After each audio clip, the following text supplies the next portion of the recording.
Robert, donc directeur de cabinet adjoint, chargé plutôt d'organiser les relations de l'école avec les institutionnels. Mais simultanément, je coordonne les programmes dans lesquels l'école est impliquée, surtout dans le domaine de l'égalité des chances. Programmes qui sont un peu institutionnels pour certains. On utilise en particulier beaucoup les stages de première année qui se passent en milieu civil pour pouvoir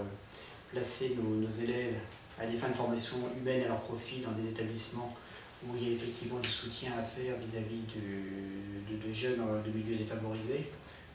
des lycées en ZEP, en ZUS, des établissements comme la Fondation d'Auteuil ou comme les établissements de deuxième chance du ministère de la Défense.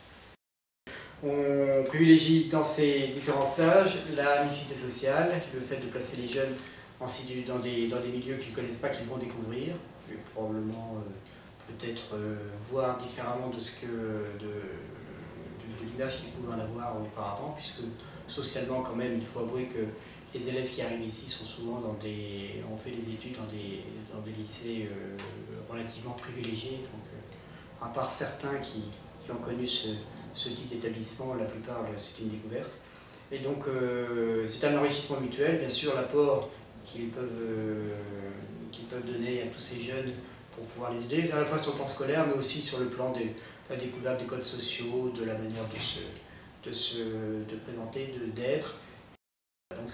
ces programmes de première année. Alors, il y a une répartition un peu savante entre les stages qui restent en milieu militaire, tradition culturelle de l'école, et puis c'est des stages qui sont aussi assez très enrichissants pour ceux qui les suivent, mais un certain nombre de ces stages sont en milieu civil, dans ce domaine de l'égalité des chances, mais aussi dans des domaines plus sociaux,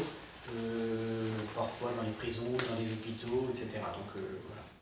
L'école Polytechnique a engagé ses élèves de première année dans des stages civils et plutôt à vocation sociale et dans le domaine de l'égalité des chances, parce que celui semblait un type de stage où ils pourraient effectivement acquérir une certaine maturité. On les met en situation face à des jeunes qui ressentent le besoin. Ils ont à eux-mêmes à préparer des projets, à se confronter à ces populations. Et donc on pense que c'est extrêmement formateur et c'est judicieusement placé en tout début de scolarité pour justement faire comme une coupure et donc avoir des jeunes qui ont passé 2 ans, 3 ans dans des préparations très difficiles et qui ont le temps de découvrir quelque chose d'autre, de mûrir dans leur tête avant de reprendre ici un apprentissage scolaire plus traditionnel auquel ils sont accoutumés. Et donc on continue à le faire dans les armées parce que malgré la professionnalisation, les armées sont quand même un lieu de brassage social et c'est aussi l'occasion pour eux de développer des projets. Mais on le fait aussi dans ces milieux civils, en particulier dans ces lycées de zones d'éducation prioritaire ou dans ces associations ou dans ces établissements que j'évoquais tout à l'heure. C'est une première forme d'engagement de l'école, mais la deuxième, plus importante à notre sens, puisqu'elle repose sur du pur bénévolat, et plutôt ce qu'ils continuent à faire au cours de leur 2e et 3e année scolaire, qui se passe ici à Palaiseau,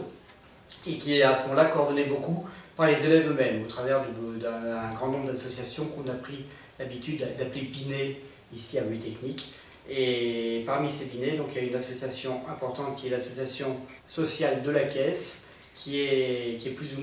chargée de coordonner toutes les initiatives que prennent les élèves dans ces domaines, avec 2 pans. Le pan égalité des chances, mais également, très développé, le plan de l'activité à caractère social ou humanitaire. Et c'est Chloé Van Donfi qui va pouvoir en parler plus savamment que moi, puisqu'elle est présidente de l'ASK cette année.